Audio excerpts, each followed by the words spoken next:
মালয়েশিয়াতে যদি কলিং না দিয়ে যদি বৈধতা দিত, তাহলে মালয়েশিয়ার প্রতিটা কোম্পানির যেসব কোম্পানিতে লোকের প্রয়োজন ছিল সেসব কোম্পানিদের কিন্তু একটা উপকার হতো। কী জন্য?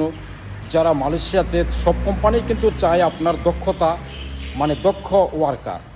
সে তুলনায় যারা অবস্থান করতেছে তারা কিন্তু 2 বছর 3 বছর এবং 4 বছর হয়ে গেছে। সেক্ষেত্রে কিন্তু তাদের কিন্তু একটা অভিজ্ঞতা হয়ে গেছে, প্লাস এই মালয়েশিয়ার ভাষা সম্পর্কে তারা কিন্তু 75% হোক আর 80% হোক, কিন্তু তারা কিন্তু অলরেডি মালয়েশিয়ার ভাষাটাও জানে। প্লাস মালয়েশিয়ার চলাফেরা করতে নিয়মকানুন সব কিছুই কিন্তু তাদের একটা অভিজ্ঞতা আছে।